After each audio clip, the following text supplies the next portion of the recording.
Hello प्यारे बच्चों, आज हम लाए structure of atom 9th class की साइंस का एक चैप्टर जो कि बैकबोन ऑफ द केमिस्ट्री कहा जाता है। इस चैप्टर को प्रीवियस क्लास में केमिस्ट्री सीखने के लिए हम सबसे ज़्यादा इस बेसिक कंसेप्ट को जानना हमारे लिए बहुत ज़रूरी होता है और इसलिए हम यहाँ पर इसको समझने की कोशिश करेंगे।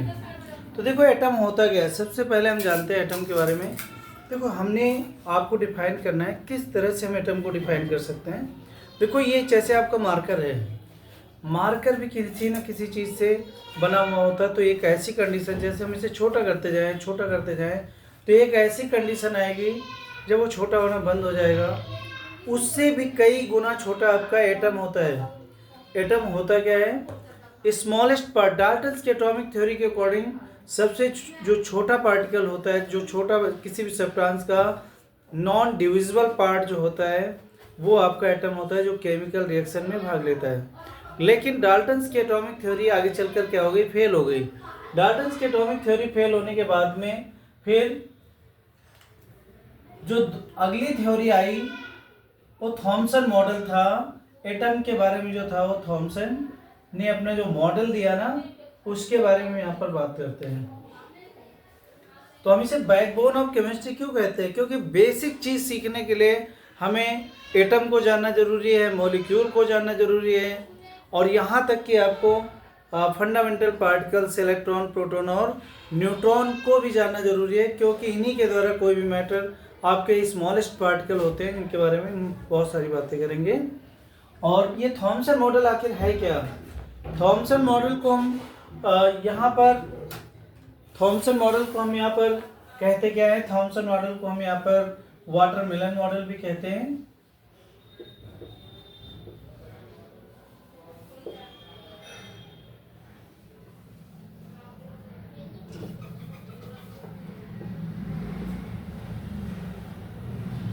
या इसी को हम पुडिंग मॉडल भी कहते हैं।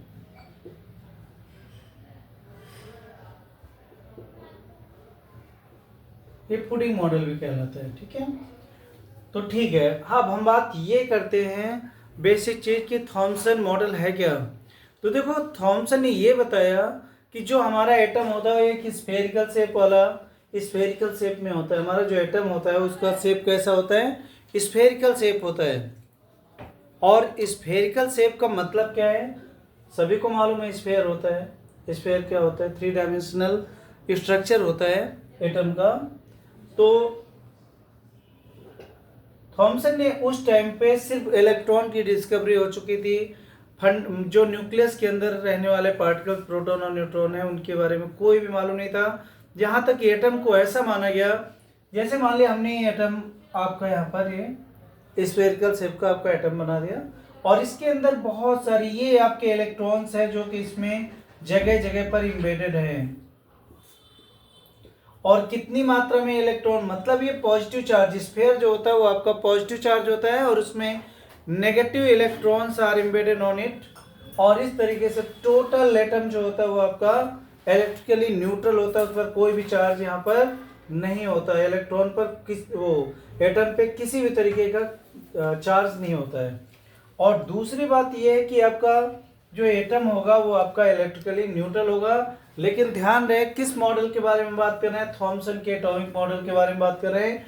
थॉमसन का एटॉमिक मॉडल यही बताता है आपका कि कोई भी एटम जो होता है वो आपका पॉजिटिव मतलब इलेक्ट्रिकली न्यूट्रल होता है, और electrons, negative electrons are embedded on it. Electrons जो होते हैं उसमें एम्बेडेड होते हैं, और उतनी मात्रा में आपके इलेक्ट्रॉन्स एम्बेडेड होते हैं जितना कि आपका पॉजिटिव चार्ज होता है उस स्फीयर का, उस एटम का। जितना भी आपका पॉजिटिव चार्ज होगा उतनी मात्रा में उसमें नंबर ऑफ इलेक्ट्रॉन्स एम्बेडेड होंगे। तो यही थॉमसन का मॉडल था।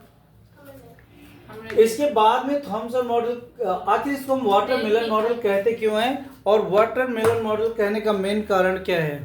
वाटरमेलन, जैसे आप जानते हो वाटरमेलन होता है, वाटरमेलन के अंदर ब्लैक ब्लैक या वाइट सीड्स होते हैं। तो वो जो ब्लैक सीड्स होते हैं वो आपके इलेक्ट्रॉन्स होते हैं। वो क्या होते हैं? इलेक्ट्रॉन्स होते हैं।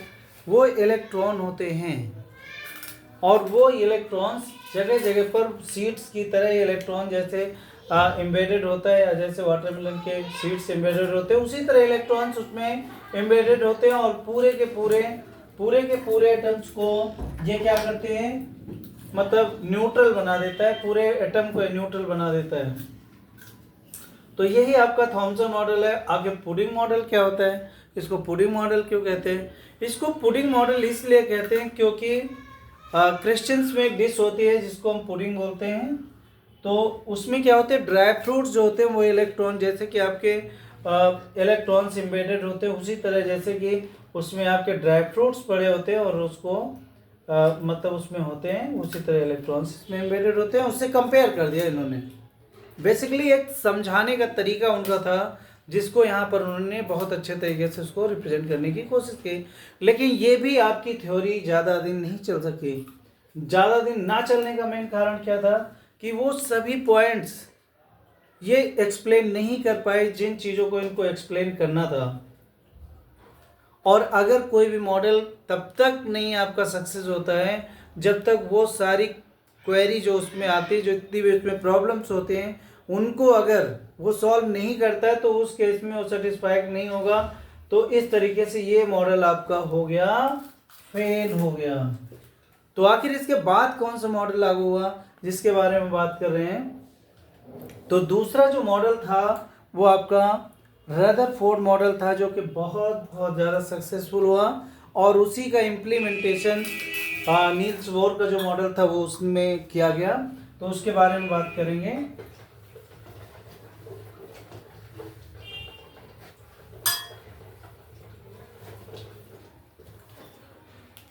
तो रदरफोर्ड मॉडल में आखिर ऐसा क्या था?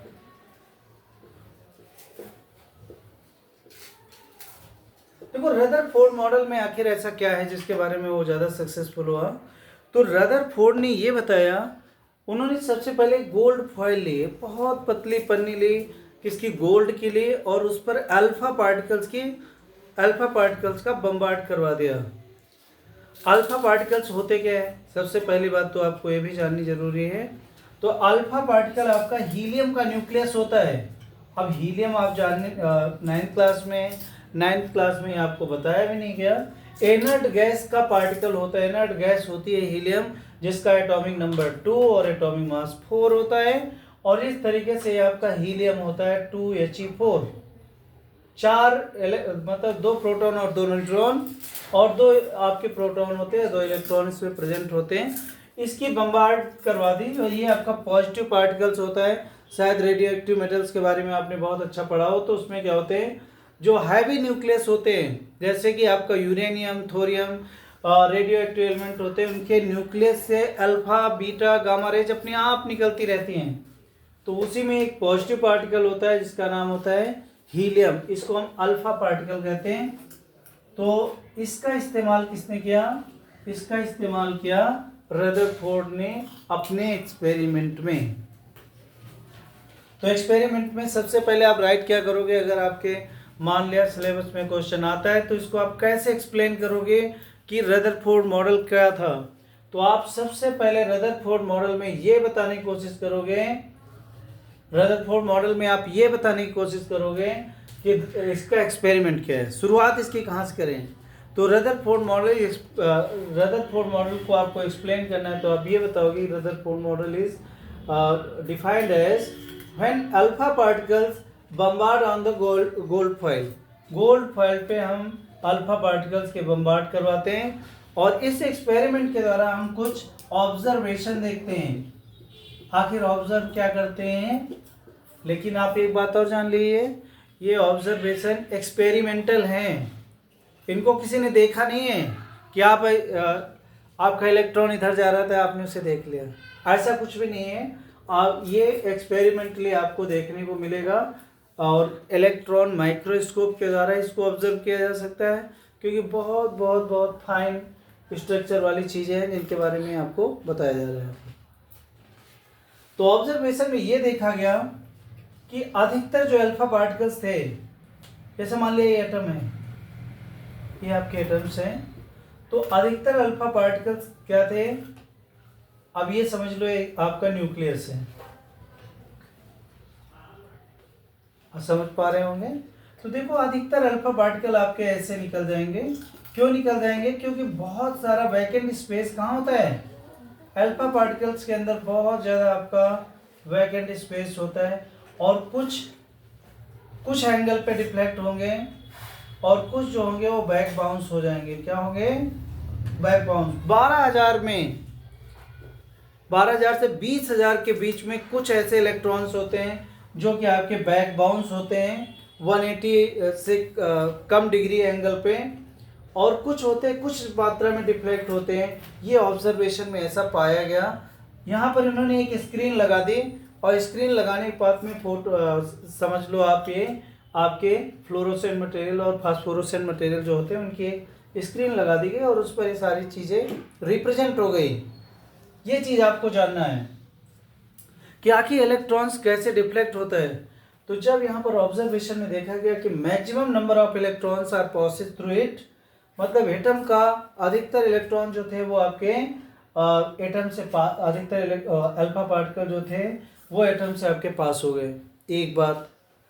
और दूसरी बात थी कुछ अल्फा पार्टिकल जो थे कुछ एंगल पे रिफ्लेक्ट हुए, और कुछ जो थे वो बैक बाउंस हुए। 3 पॉइंट यहाँ पर बन जाते, 3 पॉइंट, जो कि अब इसके आधार पे इन्होंने कंक्लूजन निकाल लिया। इसके आधार पे इन्होंने क्या किया? कंक्लूजन निकाला। आखिर कंक्लूजन में ऐसा क्या था? इन्होंने कंक्लूजन वही एक्सपेरिमेंट किया। एक्सपेरिमेंट में आने के बाद में जो जो चीज़ें नहीं हुई उनके बारे में हम यहाँ बता देते हैं। तो इन्होंने क्या किया? सबसे पहले तो इन्होंने एक चीज़ एक्सप्लेन कर दी कि maximum part of the atom will B empty, खाली होता है। मैक्सिमम पार्ट जो होता है वो आपका न्यूक्लियस का खाली होता है, वो एटम का खाली होता है। और दूसरी बात इन्होंने ये कहा, deflection for some angle, deflection of some angle. Deflection of some angle का मतलब क्या है? कि मतलब कुछ इलेक्ट्रॉन जो थे कम एंगल पे डिफ्लेक्ट होने का मतलब होता है कि टोटल, मतलब जरूर न्यूक्लियस के अंदर कोई पॉजिटिव पार्टिकल है, न्यूक्लियस के अंदर जरूर कोई पॉजिटिव पार्टिकल है जिसकी वजह से इलेक्ट्रॉन आपका कुछ एंगल पे डिफ्लेक्ट हो रहा है। और तीसरा पॉइंट जो आपको सबसे इंपॉर्टेंट है, whole mass of the atom will be substituted a particular point is known as nucleus. Nucleus वो पॉइंट होता है जहाँ टोटल मास एटम का सब्स्टिट्यूट होता है, उसे हम न्यूक्लियस कहते हैं। तो लेकिन उन्होंने ये पता कर लिया कि जरूर यहाँ पर कोई पॉजिटिव पार्टिकल है, क्योंकि अल्फा पार्टिकल पे भी पॉजिटिव चार्ज होता है, और जरूर यहाँ पर कोई पॉजिटिव पार्टिकल है जिसकी वजह से रिपेल करता है, जिसकी वजह से कुछ एंगल पे आपका अल्फा पार्टिकल जो होता है डिफ्लेक्ट हो जाता है। और होल मास, अब न्यूक्लियस क्या होगा? जैसे आपसे पूछा जाए कि आप न्यूक्लियस को डिफाइन करिए, तो आप न्यूक्लियस को इस तरह से डिफाइन कर सकते हो कि centre of the atom where whole mass of the atom will be substituted. जहां पर होल मास आपका एटम का सब्स्टिट्यूट होता है वो उसको हम क्या कहते हैं? न्यूक्लियस कहते हैं। और इस तरह से आपको न्यूक्लियस के बारे में डिफाइन करना है। इतनी बात आप समझ गए होंगे। तो इस तरीके से, और बाद में इसी से बाद में डिस्कवरी जब हुई तो ये पाया गया कि जो पॉजिटिव पार्टिकल आपका न्यूक्लियस के अंदर था वही आपका प्रोटॉन था। उसी की वजह से आपका जो न्यूक्लियस होता है वो आपका पॉजिटिव चार्ज वाला होता है। न्यूक्लियस आपका पॉजिटिव चार्ज वाला क्यों होता है? क्योंकि उसके अंदर प्रोटॉन होता है, न्यूट्रॉन भी होता है, लेकिन न्यूट्रॉन जो होता है वो तो न्यूट्रल होता है। न्यूट्रॉन जो होता है वो न्यूट्रल होता है, उसका इफेक्ट न्यूक्लियस पे बिल्कुल नहीं होता। उस पर जो इफेक्ट होता है वो आपका प्रोटॉन का होता है। Proton most important particle, positive particle, और जितने नंबर ऑफ प्रोटॉन आपके न्यूक्लियस के अंदर होंगे उतने ही नंबर ऑफ इलेक्ट्रॉन्स आपके ऑर्बिट के बाहर क्या कर रहे होंगे? राउंड कर रहे होंगे। ठीक है, तो ये आपका था रदरफोर्ड मॉडल। दोनों मॉडल आपको बहुत अच्छे से आने चाहिए अगर आपको आगे लाइफ में कभी भी कंटिन्यू केमिस्ट्री रखनी है या नहीं भी रखनी है, 10th में आपको केमिस्ट्री में अच्छे मार्क्स लाने हैं, तो उस केस में आपको अगर ये मॉडल याद नहीं है तो हम, मतलब इसीलिए हम इसको बैकबोन कह रहे हैं कि ये सारी चीज़ें बिना सीखे हुए आप इसको आगे एक्सप्लेन नहीं कर सकते। अब हम आगे नील्स बोर के मॉडल के बारे में बात करते हैं।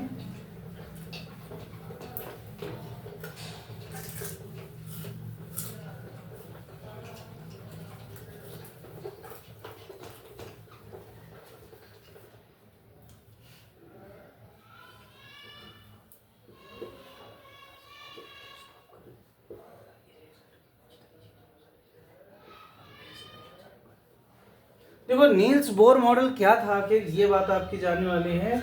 नील्स बोर मॉडल के बारे में बात करते हैं। देखो कुछ चीजें तो ड्रॉबैक्स थी। किसकी ड्रॉबैक्स थी? रदरफोर्ड मॉडल में कुछ ड्रॉबैक्स थी, कुछ कमियां थी जिनको रदरफोर्ड उनको एक्सप्लेन नहीं कर पाया, तो नेक्स्ट उनके मॉडिफिकेशन में आ गई। और नील्स बोर नाम के एक साइंटिस्ट थे जिन्होंने इसकी डिस्कवरी के बारे में बताया कि भाई आखिर एटम होता क्या है। मतलब ये सबसे बड़ी बात है नील्स बोर मतलब रदरफोर्ड मॉडल में ये चीज़ आपकी क्लियर नहीं थी कि इलेक्ट्रॉन जो होता है वो ऑर्बिट्स में लगातार घूमता रहता है। लेकिन अगर इलेक्ट्रॉन्स आपका ऑर्बिट में घूमता है तो कंफर्म सी बात है कि वो आपका धीरे धीरे एनर्जी को लॉस करता जाएगा और एक ऐसी कंडीशन आएगी जब उसकी टोटल एनर्जी नष्ट हो जाएगी और वो आकर आपका न्यूक्लियस पे फॉल्स कर जाएगा, गिर जाएगा और पूरा का पूरा एटम खत्म हो जाएगा। लेकिन ऐसा कुछ भी रिजल्ट नहीं आता, क्योंकि कोई भी आपका न्यूक्लियस, कोई भी एटम जो होता है वो आपका खत्म नहीं होता। तो उस चीज़ को आप रदरफोर्ड एक्सप्लेन नहीं कर पाए, तो फिर उसको एक्सप्लेन करने के लिए नील्स बोर मॉडल है जो आपका, ये बहुत इंपॉर्टेंट है। तो सबसे पहले नील्स बोर के बारे में हम बात करते हैं, नील्स बोर मॉडल के बारे में। तो नील्स बोर ने ये बताया कि इलेक्ट्रॉन जो होते हैं, इलेक्ट्रॉन जो हैं आपके एक पर्टिकुलर ऑर्बिट्स में, एक पर्टिकुलर NH/2π में ही आपके NH में एक डिस्क्रीट ऑर्बिट, इनको क्या कहते हैं?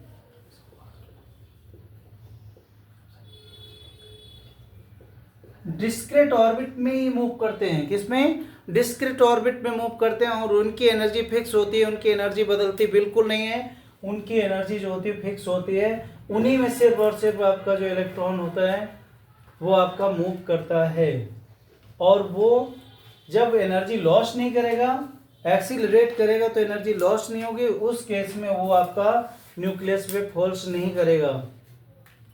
ठीक है, तो इस बारे में नील्स बोर ने अपना जो मॉडल दिया और यही मॉडल आपका NH/4 पाई, यहाँ पर n क्या है आपका? एक नंबर होती है, n जो होता है वो एक आपकी नेचुरल नंबर है। H/4 पाई वाले ऑर्बिट्स में, डिस्क्रीट ऑर्बिट में ही आपके इलेक्ट्रॉन जो होते हैं वो लगातार मूव करते हैं और यही आपका क्या है? बोर्स मॉडल है। तो इन मॉडल्स को आपको जानना बहुत ज़रूरी है क्योंकि इनके द्वारा ही आप इसके बारे में एक्सप्लेन कर पाओगे, साइंस को सीख पाओगे, केमिस्ट्री को जान पाओगे।